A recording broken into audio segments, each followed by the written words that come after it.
Pasé casi toda la mañana en la cocina. No lo hice por hambre ni por costumbre. Lo hice por una mezcla de ansiedad y resignación. Marcelo, mi hijo, me había llamado temprano. Su tono era el de siempre, esa voz amable con un fondo de prisa, como si las palabras le estorbaran. Me dijo que pasaría por casa después del trabajo, que si tenía algo para cenar. No era una pregunta. Tampoco una invitación. Era una expectativa disfrazada de cortesía. Yo, como siempre, respondí que sí. No porque tuviera ganas, sino porque sabía que me dolería más decir que no. Saqué la harina del armario, piqué el repollo, preparé el relleno, amasé sin apuro. Mis manos ya no tienen la fuerza de antes, pero todavía recuerdan los movimientos. Freí las empanadas, puse las patatas a hervir y corté la carne con paciencia. Me tomé mi tiempo. No por disfrute, sino porque era la única forma de alargar el día. A las 6, todo estaba listo. El aroma llenaba la cocina y el comedor. Abrí las ventanas para que se fuera el olor del aceite, pero dejé que la casa quedara impregnada de esa calidez artificial que produce una comida casera. Marcelo llegó pasadas las 7. Entró sin tocar el timbre, como si aún fuera un adolescente con derecho a todo. Me dio un beso rápido en la mejilla y dejó su abrigo en la silla. Se sentó a la mesa sin mirar alrededor, como si la casa fuera un decorado fijo que no cambia, que no se valora, que simplemente está ahí. Cenamos en silencio al principio. Yo le pregunté por los chicos, por Emilia y Bruno.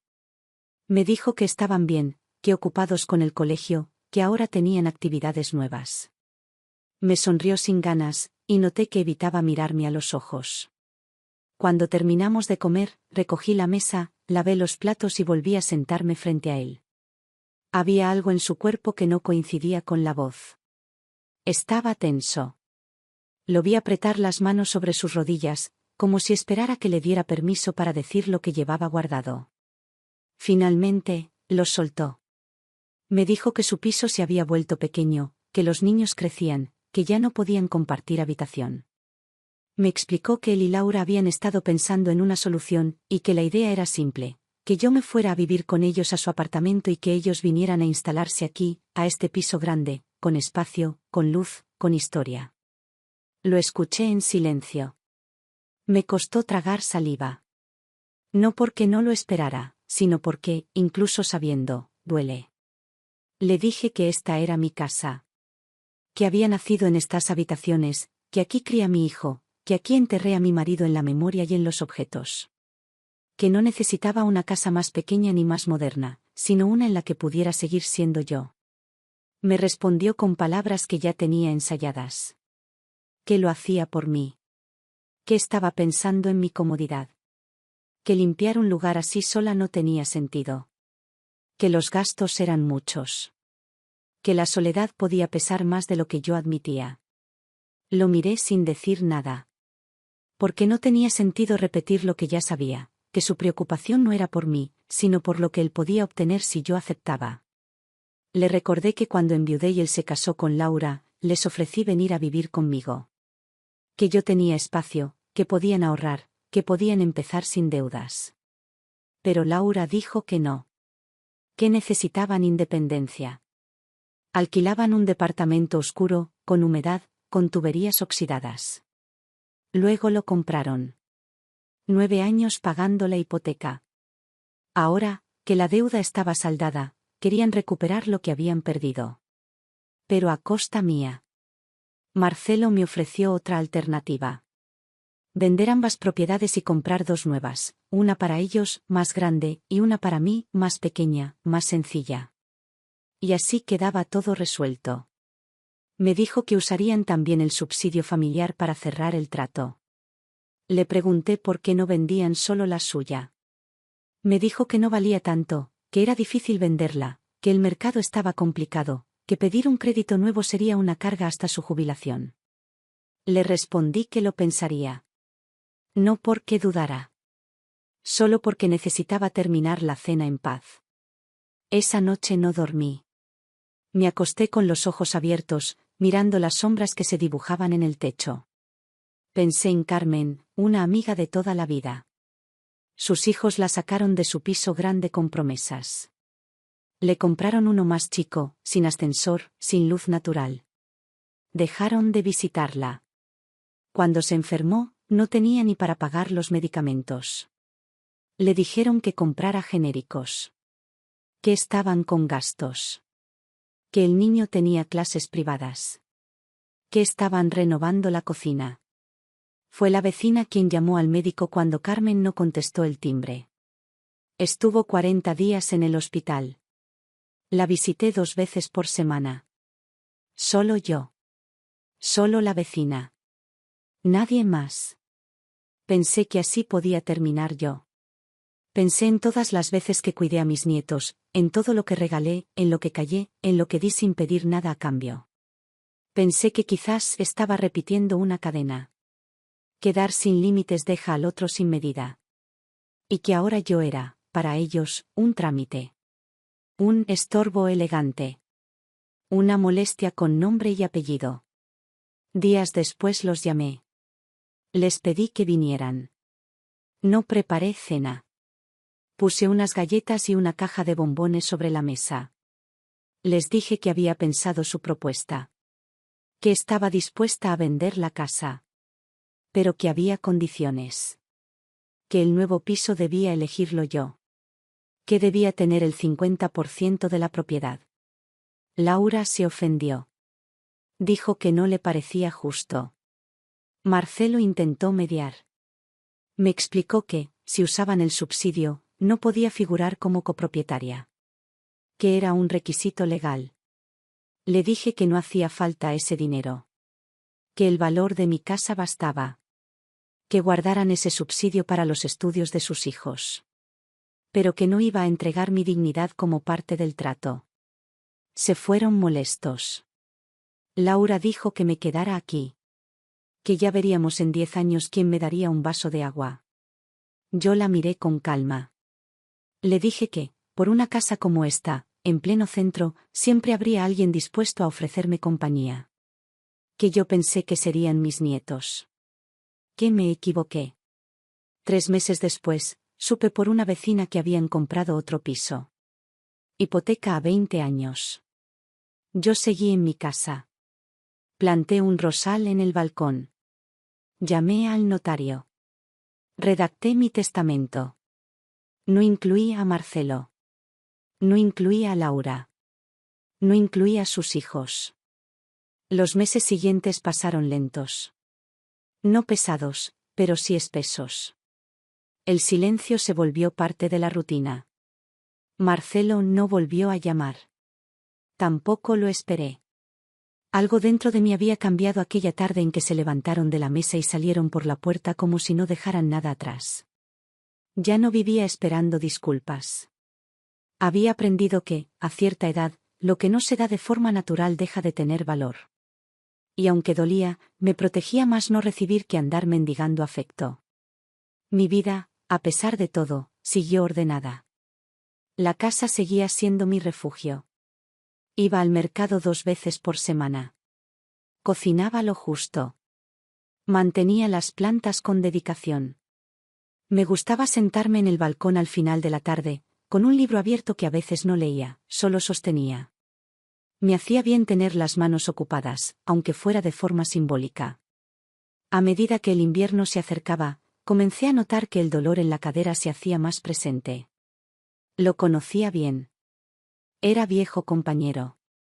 Pero esa vez era distinto. Más agudo. Más continuo. El médico me confirmó lo que ya intuía, la operación no podía postergarse mucho más. Era necesaria. No urgente aún, pero no tardaría en serlo. Tenía ese dinero guardado desde hacía años. No lo había tocado nunca. Lo llamaba mi fondo de vida. Estaba en una cuenta aparte, con claves separadas, sin tarjetas, sin acceso digital desde casa. Una previsión sencilla, pero eficaz. Años de pensiones ahorradas con cuidado. Sabía con exactitud cuánto había. Lo había anotado en un cuaderno forrado de tela azul, guardado entre mis libros. Un jueves por la mañana fui al banco. Necesitaba llevar los papeles al hospital privado donde me harían la intervención. Me acerqué a la ventanilla con la seguridad de quien sabe que ha hecho todo bien. Le di a la empleada mi identificación, le pedí el estado de cuenta. Ella tardó más de lo habitual. Frunció el ceño. Me dijo que ya no había fondos. Que la cuenta estaba en cero desde hacía más de un mes. Pensé que había un error. Le pedí que lo revisara. Lo hizo. Me imprimió los movimientos. Había una transferencia. Una sola. Todo el saldo, a otra cuenta. El nombre estaba allí, claro, sin equívoco. Laura G. Moreno. La esposa de mi hijo. No dije nada. Ni una queja. Ni un grito. Ni un insulto. Me senté en la sala de espera del banco, con el papel en la mano, y respiré. Sentí como el cuerpo se me aflojaba de golpe. No por debilidad. Por decepción. Un cansancio antiguo, que no era físico. Era ese agotamiento que te cae encima cuando te das cuenta de que lo que creías fondo, aún seguía cayendo. Caminé a casa sin rumbo claro. El bolso colgando del brazo como si pesara toneladas.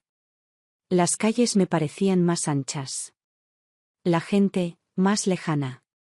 Al llegar, me quité los zapatos, colgué el abrigo, puse el papel sobre la mesa y lo miré durante una hora entera. La tinta no se borraba. El número era exacto. El vacío, también. Llamé a Marcelo al día siguiente. No atendió. Mandé un mensaje. Sin respuesta. Esperé 2 días. El tercero fui a su casa. Me abrió Bruno. Tenía la cara que tenía su padre a su edad. Pero los ojos eran de Laura, opacos, prácticos, distantes. Me dijo que sus padres se habían ido de viaje. Vacaciones. Habían conseguido una promoción. 10 días. Todo incluido. Punta Cana. Ese nombre me retumbó por dentro. No por el lugar, sino por lo que significaba. Ellos estaban en la playa. Con mi dinero. Con el dinero que debía pagar mi operación. Con lo que había guardado por años para no depender de nadie. Lo habían usado para caminar por la arena, tomar cócteles de colores, sacarse fotos para compartir con gente que no importaba. Volví a casa con los dientes apretados. No por rabia. Por impotencia. No me dolía el dinero. Me dolía la certeza. La claridad con la que entendí, sin margen de duda, que yo ya no significaba nada para ellos. Que no había error. Que no había confusión. Que fue una decisión. Fría. Calculada. Que no solo no me respetaban. Me usaban. No volví a llamarlos. No volví a buscarlos. No fui a gritarles, ni a enfrentarlos. No los acusé. Me quedé en mi casa. Cerré la puerta. Empecé a pensar en alternativas. No para resolver la traición. Para resolver mi vida. Porque si algo me quedó claro ese día, es que no podía seguir esperando justicia de quienes no sabían lo que eso significaba. A las 3 semanas, el hospital público me ofreció una plaza. La lista de espera se había movido. Me tocaba en 3 meses. El problema era que los servicios postoperatorios no estaban cubiertos. Ni la fisioterapia, ni la medicación extra, ni el transporte. Todo eso debía pagarlo por mi cuenta. O quedarme con un resultado a medias. Con una recuperación incompleta. Y entonces ocurrió lo que nunca imaginé. Fui al hospital a confirmar mi turno. En el pasillo del segundo piso, en una de las salas de espera, lo vi. Estaba sentado, leyendo un libro. Canas en el cabello, lentes delgados, el mismo porte de siempre. Tardé un segundo en reconocerlo. Pero cuando levantó la vista, supe que era él. Julián, mi primer amor, mi único amor verdadero. El mismo que dejé porque mi familia no lo aceptaba. El que se fue al extranjero. El que construyó una empresa, luego un imperio. Había leído sobre él, años atrás, en una revista económica. Nunca supe si se casó. Nunca lo busqué. Pero ahí estaba. Frente a mí. Y me sonrió como si no hubieran pasado 50 años. Me acerqué. Dijo mi nombre completo. Se levantó. Me abrazó. Nos sentamos. No hizo falta explicaciones. No preguntó nada. Solo me miró con esos ojos que me seguían viendo como cuando teníamos 20. Me contó que vivía solo. Que había tenido muchas oportunidades, pero nunca se casó. Que nadie llenó el vacío que dejé. Que pensó en mí cada día. Me escuchó contar mi historia. No con detalles. Solo lo necesario. Le hablé del dolor. Del dinero. De la operación. No me interrumpió. Solo me tomó la mano. Me dijo que esta vez no me iba a perder. Una semana después, había cubierto todos los gastos. Médico privado. Fisioterapia. Enfermera en casa. Asistencia personalizada. No lo pedí. Él lo decidió. Y después de la operación, cuando pude volver a caminar con firmeza, me llevó a vivir con él. A su casa, a su mundo, a la vida que me debía. El primer día en casa de Julián me sentí como una visitante. No por falta de hospitalidad, sino por la inmensidad de lo que me rodeaba. Las paredes eran altas, las ventanas abiertas de par en par, el silencio no era el de una casa vacía, sino el de un lugar que había estado esperando. Los empleados eran amables, medidos, discretos. Nadie preguntaba nada. Nadie me trataba con lástima ni con solemnidad. Solo con respeto. Un respeto que no se compra, que se da solo cuando alguien ve en ti a una mujer que ha vivido mucho más de lo que dice. Julián me dejó espacio. No invadió mis rutinas. No llenó mis días con su presencia. Me ofreció compañía sin exigencia. Me dio su casa como quien entrega una parte de sí sin esperar devolución. Me mostró las habitaciones, la biblioteca, el jardín, el invernadero donde cultivaba hierbas aromáticas con una paciencia antigua. Me enseñó sus libros, sus discos, sus cuadernos de notas. No me pidió que lo comprendiera.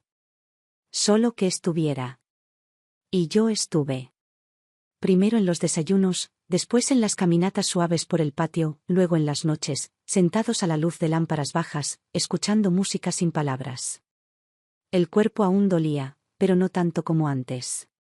La recuperación fue rápida.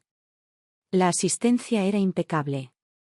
Tenía todo lo que nunca me permití imaginar, una cama amplia, una silla de lectura, una bañera que no dolía al usar, comida preparada con cuidado. No con lujo ostentoso, sino con dignidad. Julián no era un hombre ruidoso. No imponía su pasado. No hablaba de sus negocios. Solo decía lo necesario. Y cuando me miraba, no veía en mí a una mujer vieja. Veía lo que habíamos sido, pero también lo que éramos ahora. No intentó volver al pasado. No quiso repetir lo perdido. Me dio lo que teníamos en ese momento, sin nostalgia. Una noche me pidió que lo acompañara a una cena. No era una fiesta. Era un encuentro con viejos colegas, empresarios retirados, algunos políticos, médicos, abogados. Fui con él. Me vestí con un traje sobrio que me había elegido una de las asistentes de la casa. Me sentí distinta. No joven. No transformada. Me sentí reconocida. Durante la cena, nadie me preguntó quién era. Nadie me interrogó como si fuera un adorno inesperado. Me hablaron como a una igual. Conversé con naturalidad. Reí. Comí. Escuché. Vi cómo Julián me miraba desde su copa de vino, con una tranquilidad que no necesita aplausos. Esa noche, al volver a casa, me tomó la mano en el coche y me dijo que no sabía por qué me había dejado ir hace tantos años, pero que ahora no pensaba soltarme. Yo no respondí con palabras. Solo apoyé la cabeza en su hombro. Y así empezaron nuestros días reales. Porque hasta entonces, todo había sido transición. Pero a partir de ahí, compartimos. Me entregó una copia de sus llaves. Me ofreció una habitación contigua a la suya, pero no insistió en que me mudara con él. Lo hice semanas después. Por voluntad. No por costumbre. Y él no dijo nada. Solo me esperó. Con el tiempo, empezamos a hacer planes. Viajamos a la costa durante la primavera. Visitamos museos, parques naturales, ferias de antigüedades. Caminábamos lento, pero sin apuro. Yo no pensaba en Marcelo. Ni en Laura. Ni en mis nietos. No porque los hubiera olvidado, sino porque ya no ocupaban el centro. Eran parte de un capítulo cerrado. Y este era uno nuevo. La prensa comenzó a hablar de Julián otra vez. Por sus donaciones, por sus apariciones públicas, por su compromiso con ciertas causas sociales. Me fotografiaron con él una vez, a la salida de una gala benéfica. Al día siguiente, aparecimos en una pequeña sección del periódico local. Nadie me nombró. Solo dijeron que estaba acompañado de una dama elegante. Fue suficiente. Marcelo lo vería. Y no sabría cómo reaccionar. Esa idea no me causaba placer. No era venganza. Era justicia poética. Un recordatorio de que el amor que se desprecia a veces encuentra refugio donde menos se espera. No volví a hablar de mi familia con Julián. Él no insistía. Solo una vez me preguntó si quería intentar contactarlos. Le dije que no. No porque sintiera odio, sino porque ya no sentía la necesidad de ser explicada. Había pasado demasiados años justificando mi presencia. Ahora, por fin, era bienvenida sin tener que pedir permiso. Empecé a escribir. No memorias. Fragmentos. Pensamientos. Pequeños pasajes de los días. Un cuaderno sin destinatario. A veces, por las noches, se lo leía a Julián. Se reía bajo, asentía, me corregía frases sin interrumpir mi ritmo. Me animó a escribir más. Me regaló una pluma antigua, de plata, con mi nombre grabado. Fue el regalo más silencioso y más hondo que recibí en años. Nunca me pregunté cuánto tiempo iba a durar aquello. Porque por primera vez, no vivía esperando el final.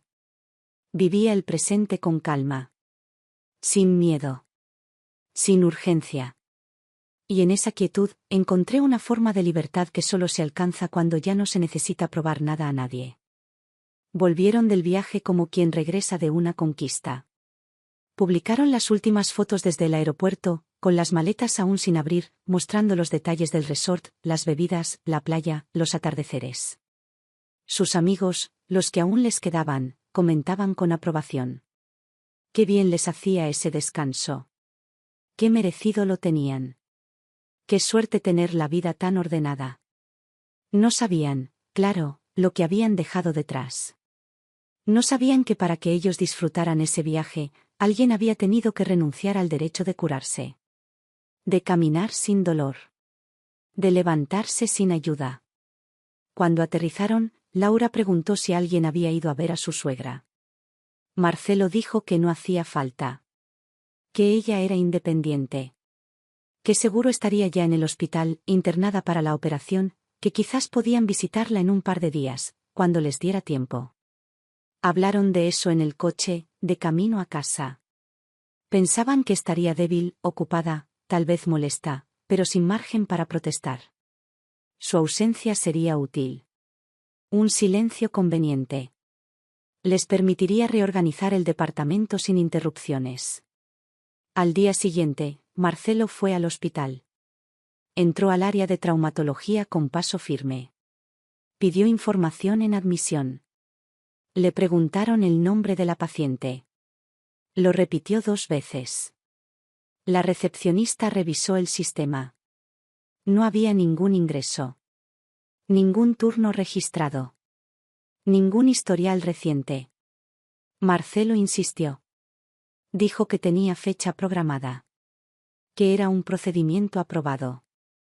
La mujer volvió a revisar. Le respondió que la paciente había sido derivada semanas atrás, pero que no ingresó. Que no hubo seguimiento. Que canceló o cambió de institución. Marcelo no entendió. O no quiso entender. Llamó a su madre. El teléfono daba apagado. Intentó llamar al fijo de la casa. Nadie respondió. Mandó un mensaje. No fue entregado. Volvió al coche con el ceño fruncido, con el orgullo intacto, pero con una incomodidad nueva. Una que no reconocía aún como temor. Llegó al edificio donde vivía su madre. Subió sin avisar, como siempre. Golpeó la puerta. Nadie abrió. Llamó al portero. Le preguntó si la había visto. El hombre le dijo que hacía semanas que no. Que se había ido con maletas. Que la había ayudado a subir a un coche grande. De esos que parecen limusinas. Que se fue tranquila. Que sonreía. Marcelo no respondió. Bajó las escaleras sin entender. Entró a casa con el cuerpo tenso. Le contó a Laura que no estaba en el hospital. Que tampoco estaba en el departamento. Que se había ido. Laura se rió primero. Pensó que exageraba. Luego se sentó en silencio. Juntaron papeles. Revisaron cuentas. Entraron a sus redes. No había publicaciones. No había señales. La única noticia era una nota pequeña, publicada en un diario local una semana atrás. La sección de sociedad. Una gala benéfica. Julián Rivas, empresario retirado, acompañado por una mujer de cabello gris, elegante, sobria. El nombre no se mencionaba. Pero Marcelo la reconoció. La reconoció sin margen de duda. No dijo nada. Cerró la laptop. No podía aceptarlo. Porque para él, su madre siempre había sido parte del inventario. Una presencia constante, silenciosa, útil cuando convenía, invisible cuando no. Nunca una mujer con decisiones. Nunca una figura capaz de ausentarse sin permiso. Nunca una persona con derecho a empezar de nuevo. Pero ahí estaba. En una gala. Con uno de los nombres más respetados del país. Sonriendo como si el mundo no pesara. Vestida como si los años hubieran sido otros. Marcelo no durmió esa noche. Caminó por el departamento como un hombre extraviado. Laura no dijo nada. Ni una palabra. Solo lo miró con esa mezcla de fastidio y cálculo que la caracterizaba. No le preguntó si la iba a buscar.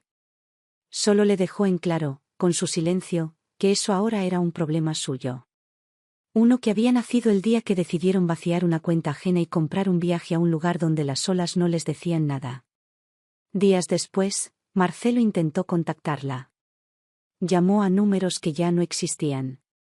Mandó correos que nunca recibieron respuesta. Fue a la dirección fiscal de Julián. No lo dejaron entrar. Dijo que era hijo. No importó. No tenía invitación. No tenía acceso. No tenía autoridad. La casa que una vez conoció como suya ya no era suya. La mujer que una vez supuso inmóvil ya no lo era. El mundo que había construido sobre una base de dependencia se había derrumbado. Y ahora no sabía por dónde empezar. Lo único que tenía era una imagen, una fotografía. Ella, en un sillón, con los ojos tranquilos. Como si, al fin, estuviera donde siempre debió estar. Las semanas que siguieron fueron quietas.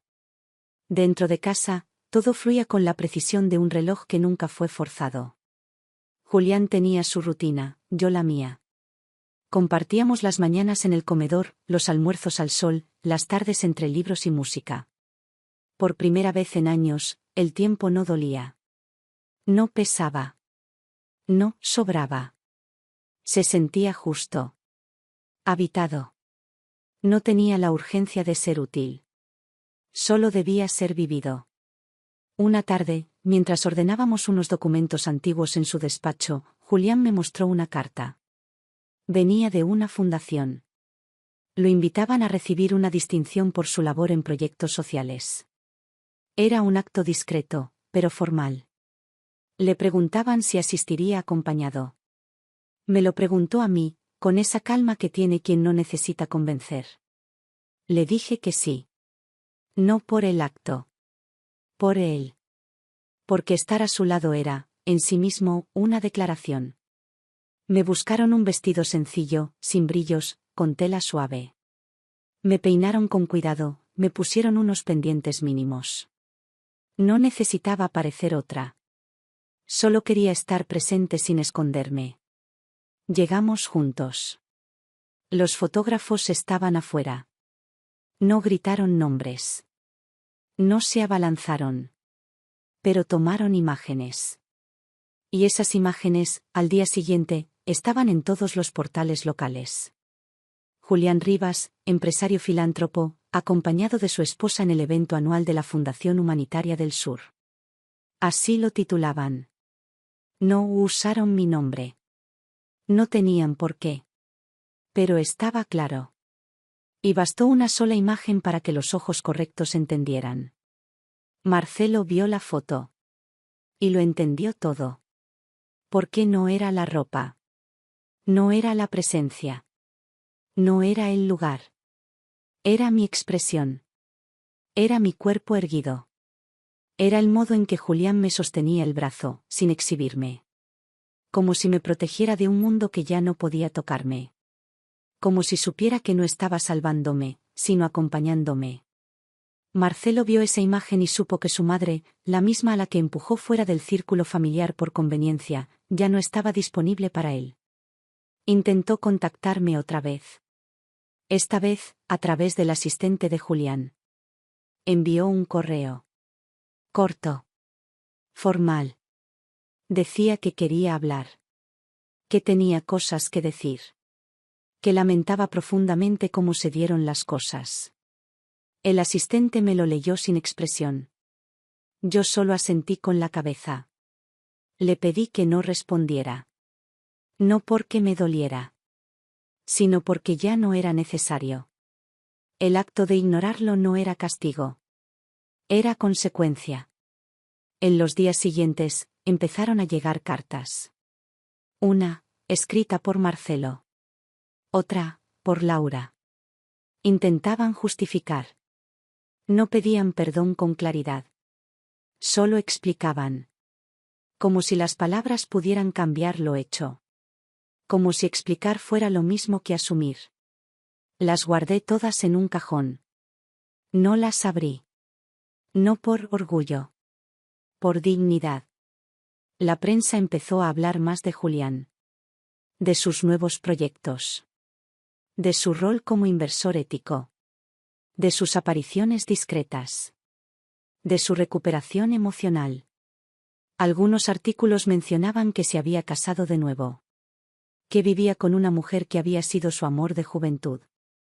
Que ahora, después de tantos años, encontraba equilibrio. Nadie me buscó para entrevistas. No tenían por qué. Yo no era el escándalo. Yo era la certeza. Y eso, para mí, bastaba. Cada semana recibíamos flores de organizaciones que Julián apoyaba. Él me dejaba elegir cuáles colocar en cada rincón. Me decía que esa casa era también mía. Que ya no necesitaba más papeles para confirmarlo. Que mi presencia era suficiente. Una tarde me llevó al estudio. Había comprado una silla de lectura especialmente para mí. Alta, firme, tapizada en lino claro. A su lado, una lámpara que podía regularse con un leve roce de la mano. Encima del respaldo, una manta tejida a mano. Me dijo que era mi espacio. Y yo me lo creí. Porque ya no necesitaba permiso para ocupar un lugar. Lo que me habían negado en años de vida familiar, lo tenía ahora sin esfuerzo. No por deber. Por amor. Amor sin condiciones. Amor sin contratos. Amor sin chantajes. Y así fue como Marcelo y Laura empezaron a borrarse del mundo. No porque yo lo pidiera, sino porque la vida, cuando se pone en orden, expulsa lo que ya no hace bien. Yo seguí escribiendo. Mis notas llenaban cuadernos. A veces, las compartía con Julián. A veces no. No tenía que explicarlo todo. Él entendía que hay memorias que se escriben para ser guardadas, no para ser leídas. Y una noche, en la que la brisa entraba por la ventana del dormitorio con una suavidad que parecía inventada, me acosté junto a él y entendí, sin necesidad de decirlo, que había llegado. Que por fin había llegado al lugar que siempre me fue negado. No un espacio físico. Un estado. Una posibilidad. Ser amada sin deber nada. Ser vista sin pedir permiso. Ser libre sin pagar con soledad. Marcelo apareció una mañana de abril. No anunció su llegada. No escribió antes. No llamó. Se presentó directamente en la entrada de la casa. La cámara de seguridad lo mostró parado frente al portón, trajeado, con el rostro demacrado. Parecía más viejo que la última vez. No por los años, sino por el desgaste de quien ha estado cargando su propio nombre sin saber ya qué significa. Yo lo vi desde la pantalla del despacho. El asistente me preguntó si quería que lo dejara pasar. Le dije que no. Me ofreció cerrar la imagen. Le pedí que la dejara un poco más. Lo observé allí, de pie, esperando como si el tiempo se hubiera detenido en la puerta que nunca pensó que se cerraría para él. Tenía en las manos una carpeta. Seguramente con documentos. O una carta. O un argumento que pensó que podría funcionar. Nada de eso me importaba. Esperó 15 minutos. Se movía poco. A veces miraba hacia la cámara, como si supiera que yo lo estaba viendo. No había rabia en su gesto. Solo esa desesperación muda de quien no sabe cómo volver cuando ha sido él mismo quien se fue demasiado lejos. Cuando finalmente entendió que no iba a entrar, dejó la carpeta en el buzón, se arregló la chaqueta y se fue caminando despacio, sin mirar atrás. No me dolió verlo. No sentí compasión. Tampoco enojo. Sentí distancia. Una claridad limpia. Ya no quedaba nada entre nosotros. Lo que había sido vínculo se había transformado en aprendizaje. Él ya no era mi hijo. No en el sentido más profundo. Era solo el hombre que cargaba el peso de haber despreciado el amor que una vez le dio sustento. Horas más tarde, abrí la carpeta. Dentro había una carta larga. Escrita a mano. Trazos temblorosos. Empezaba con una confesión, que sí, que el dinero fue tomado sin consultar, que pensaron devolverlo, que el viaje era una salida, una pausa que necesitaban, que no imaginaron las consecuencias. Después venían frases sobre el tiempo, sobre la familia, sobre los errores.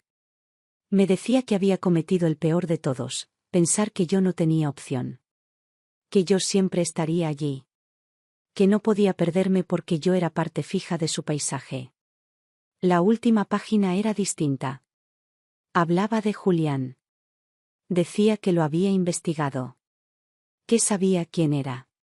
Que entendía ahora qué lugar ocupaba en mi vida. Que lo odiaba un poco, pero que también lo envidiaba. Que si él, Marcelo, hubiera sido la mitad del hombre que Julián es, quizás las cosas hubieran sido distintas. Me pedía perdón. No con súplica. Con la resignación de quien sabe que ya no hay camino de vuelta. Volví a colocar las hojas en la carpeta. La guardé en un cajón que nunca usó. No sentí necesidad de responder. No tenía más que decir. Las palabras que no se dicen también construyen muros. Y el mío estaba terminado. Esa misma semana, Julián me propuso viajar unos días. Nada lejos. Una escapada breve. Un hotel en el campo. Chimeneas, comida casera, un lago cerca. Acepté sin pensar. Lo necesitaba. Necesitábamos cambiar de aire. Salir de la ciudad. De las visitas.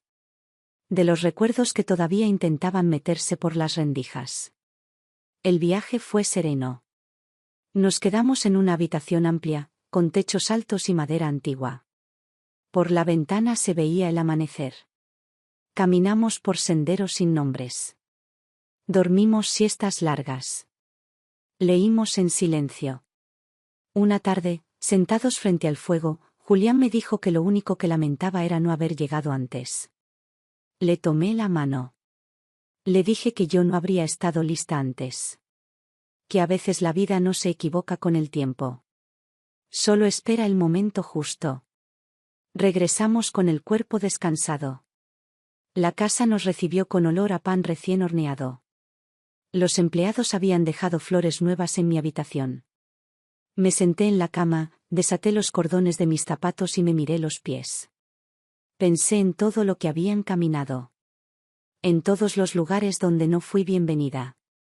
En todas las casas donde fui huésped en mi propia vida. Y ahora, por fin, esos pies podían detenerse. Sin temor.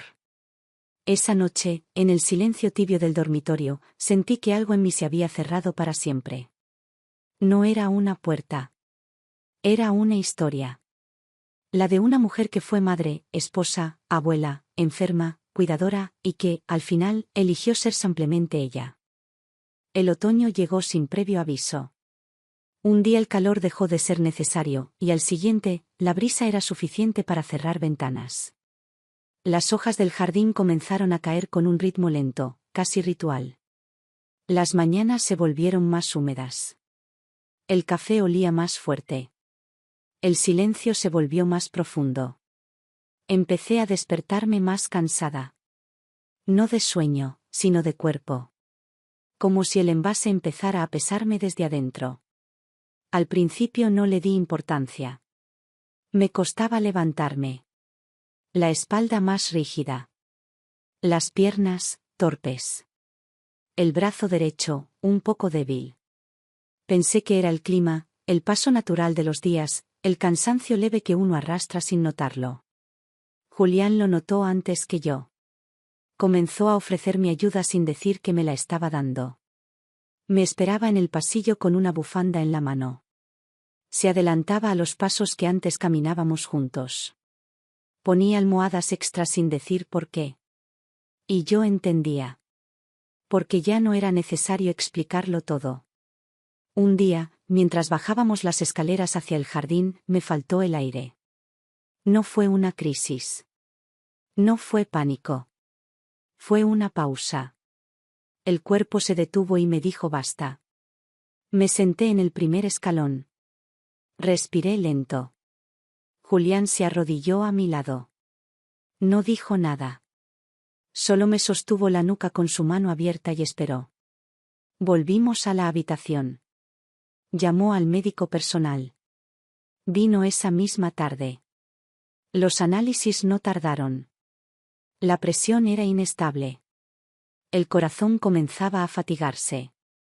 Nada urgente, pero todo claro. La doctora fue directa. Me explicó con una dulzura sobria que debía bajar el ritmo. Que ya no era cuestión de días buenos o malos. Que el cuerpo había empezado su transición. No me prometió nada. No me asustó. Solo me miró como se mira a alguien que ya sabe lo que está por venir. Pasé los días siguientes con una conciencia nueva. Ya no era miedo. Era aceptación. Comencé a ordenar mis cosas. No como despedida, sino como quien pone la casa en orden porque ama lo que ha construido. Organicé mis cuadernos. Dejé marcadas algunas notas. Escribí una carta para Julián. Otra, más pequeña, para la asistente de la casa. Una tercera, sin nombre, que guardé bajo mi ropa, con el título, para cuando sea necesario. Julián no hablaba del tema. Pero estaba ahí, en cada gesto. Me traía el desayuno a la cama. Me ponía música suave en la sala. Canceló compromisos sin decirlo. Reorganizó la casa sin preguntar. Empezó a escribir también.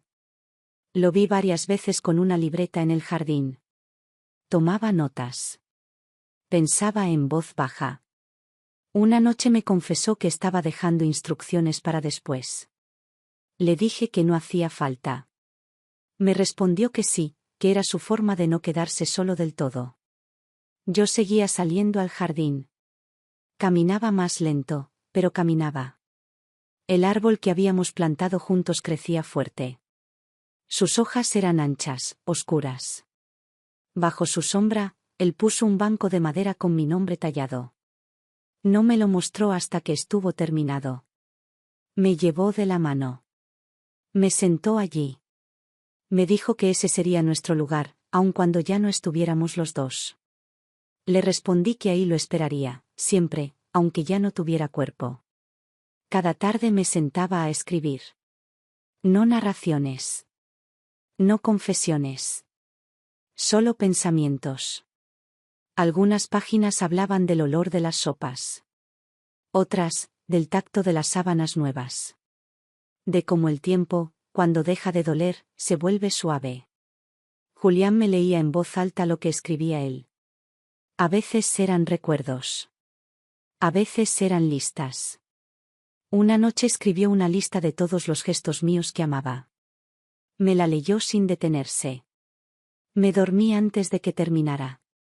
Los médicos venían una vez por semana. Me revisaban sin urgencia. Me preguntaban si sentía dolor. Les decía que no. Que me sentía viva. Aunque ya supiera que lo estaba dejando de estar. Mis noches eran tranquilas. Mis despertares, lentos. Los empleados de la casa sabían, sin que nadie les explicara, que el clima había cambiado. Me trataban con una delicadeza que no era compasión. Era respeto. Una tarde me quedé dormida en el sillón del invernadero. El sol entraba por los ventanales. Cuando desperté, Julián estaba frente a mí, en una silla baja, leyéndome en voz baja. No supe cuánto tiempo llevaba allí.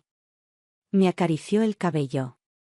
Me dijo que, si pudiera detener el tiempo, lo haría en ese momento exacto. Le respondí que no hacía falta. Que ya era perfecto así. Sabía que no me quedaba mucho, pero no tenía miedo, había amado, había sido amada, y lo demás, por fin, ya no importaba. Los días previos al final fueron extrañamente suaves. No por lo que traían, sino por lo que dejaban de exigir. Ya nadie esperaba de mí una fortaleza que agotara ni una actitud que fingiera normalidad. Me permitían simplemente estar, y eso era lo más digno que había sentido en mucho tiempo. Podía levantarme cuando quisiera, acostarme sin explicar por qué, permanecer en silencio sin parecer ausente. Julián se encargaba de cada detalle con una delicadeza que no pedía aplausos. El desayuno me llegaba en una bandeja de madera clara, acompañado de un pequeño ramo de flores recién cortadas del jardín. Ya no había prisas ni horarios marcados. La casa respiraba conmigo, y todos parecían haber entendido que esa calma no era debilidad, sino el resultado de haber hecho las paces con la vida. Por las tardes me sentaba en el jardín, bajo el árbol que habíamos plantado juntos. Sus hojas estaban firmes, y la sombra que proyectaba era distinta a la de los otros árboles del lugar. No era solo una cuestión de tamaño o de ubicación. Era el vínculo. Cada vez que Julián se sentaba a mi lado, sentía que estábamos completando algo. No una historia, sino una verdad. No hablábamos mucho en esos momentos. Él me tomaba la mano, me la sostenía con una seguridad que no intentaba retenerme, solo acompañarme. Me decía que todo estaba bien, que no necesitaba nada más, que si yo decidía partir, él sabría cómo quedarse. Yo no respondía con grandes frases. Asentía. Cerraba los ojos. Me dejaba llenar por el sonido de las hojas, el perfume tenue de la tierra húmeda, la sensación tibia de su cercanía. El cuerpo, que durante años había sido obstáculo y cárcel, ahora era simplemente un cuerpo cansado que sabía que ya no tenía que probar su resistencia.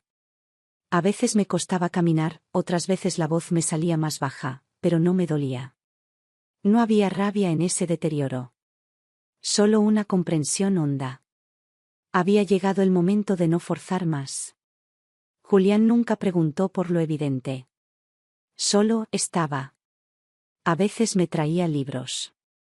A veces me leía en voz baja.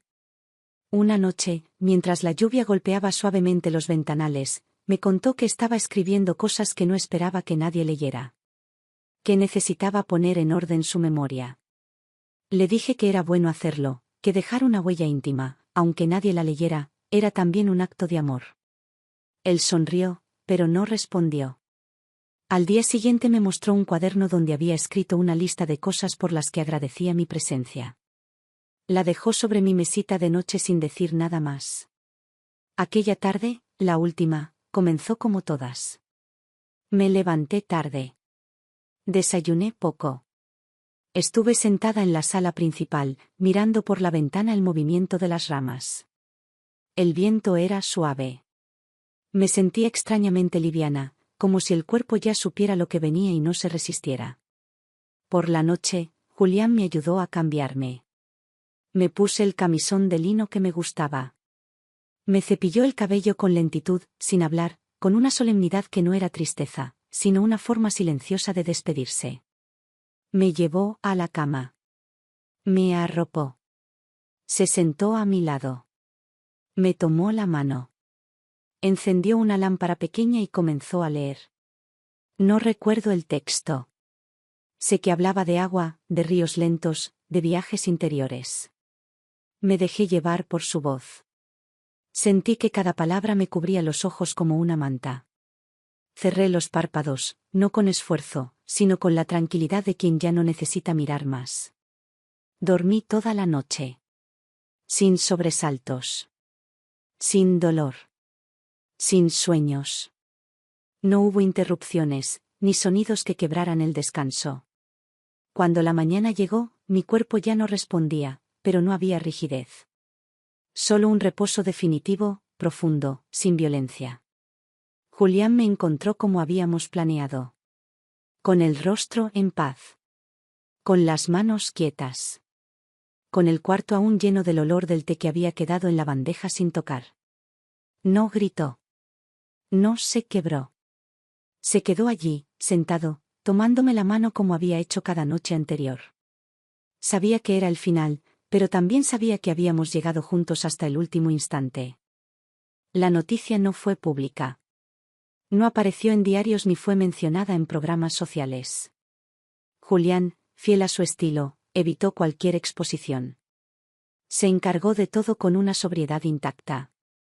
Llamó al médico de cabecera, a la funeraria, al notario, a los pocos que sabían de nosotros y que no necesitaban más explicaciones. El velorio fue íntimo. Solo él, 2 empleados de confianza, la asistente y un par de nombres que habían sido parte de esta última etapa de mi vida. La casa estaba en silencio. Las flores eran simples. No hubo discursos ni ceremonias inventadas. Solo una música de fondo, suave, y la certeza de que todo había quedado en orden. Julián leyó mi carta 2 días después. La había dejado en el segundo cajón de mi escritorio, dentro de un sobre sin destinatario. En ella no le pedía nada. Solo le agradecía. Le decía que, gracias a él, había tenido una vida completa. Que la parte más digna y verdadera había llegado cuando ya nadie lo esperaba. Que él me había visto cuando yo misma había dejado de buscarme. Le decía que el amor, cuando no viene con deberes ni con miedo, se convierte en libertad. Y que esa libertad me había sostenido hasta el último aliento. Marcelo se enteró por una vecina. Al parecer, había intentado volver a contactarme y, ante el silencio, había empezado a preguntar. Alguien le mencionó lo sucedido. Otra persona le dijo que ya no estaba. Le dieron una dirección. Fue hasta la casa. Tocó el timbre. Lo atendió la asistente. Le informó que ya era tarde. Que su madre había muerto en paz. Que estaba acompañada. Que no había pedido por él. Él pidió entrar. La asistente dijo que no. Preguntó si podía llevarse algo. Una foto, un recuerdo, cualquier cosa. La respuesta fue firme, no había nada para él. Lo que alguna vez fue suyo, lo había perdido mucho antes de que llegara ese día. Y eso no lo había hecho nadie más que él mismo. Le dijo que Julián no deseaba verlo. Que no habría conversación. Que no había cuentas por cerrar. Que el silencio era ahora la única respuesta posible. Marcelo se quedó parado unos minutos frente al portón. No gritó. No lloró. Solo bajó la cabeza. Entendió, por fin, que había llegado demasiado tarde. Que los actos no tienen fecha de vencimiento, pero sí consecuencias. Que no es necesario matar a alguien para perderlo. Solo hace falta no estar cuando más se necesita. Días después, se publicó una nota breve en la sección de obituarios de un periódico privado, uno que solo leían quienes sabían buscar. No llevaba mi nombre completo. Solo las iniciales, la fecha, y una frase escrita por Julián: descansó como vivió los últimos años, con dignidad, en paz y rodeada de verdad. No hubo más. No se necesitaba. El testamento fue ejecutado con rapidez. No había herederos directos. Todo lo que tenía estaba a nombre de Julián. Lo único que dejé con instrucciones precisas fue una donación a una clínica pública para mujeres mayores sin recursos, en nombre de mi madre. La casa, el auto, las cuentas, las obras de arte, todo quedó en manos de quien supo cuidarme sin pedírmelo. Marcelo siguió su vida con un silencio nuevo. Laura ya no estaba. Los hijos habían tomado distancia. Su empresa había quebrado años antes. Vivía en un departamento alquilado, lejos del centro. Trabajaba de forma intermitente. A veces recibía fotos mías que la gente compartía por redes sin saber quién era yo. Una imagen de un acto. Una entrevista vieja. Un retrato en blanco y negro que colgaba en una exposición sobre mujeres y memoria. Cada vez que las veía, Marcelo recordaba que todo cambió por un viaje. Unas vacaciones pagadas con el dinero que yo había guardado para salvar mis huesos. Una escapada que costó todo lo que no se puede recuperar con una disculpa. Porque la herencia que él creyó perder era apenas una cifra. Lo que realmente perdió fue la oportunidad de acompañarme. De mirarme sin vergüenza. De sostener mi mano en los días finales. De formar parte del único tramo de mi vida que valía la pena recordar. Y en eso no hay testamento que repare nada. Julián mandó colocar una placa en el banco del jardín. No decía mi nombre completo. Solo 4 palabras: aquí, ella fue libre. Cada primavera, ese árbol da flores pequeñas, blancas, con un perfume que solo aparece al atardecer. Dicen que cuando el viento sopla en la dirección exacta, las hojas suenan como una canción lejana. Y quienes se sientan en ese banco aseguran sentir que alguien los acompaña, alguien que no habla, alguien que no juzga. Alguien que, por fin, descansa. No te vayas sin suscribirte.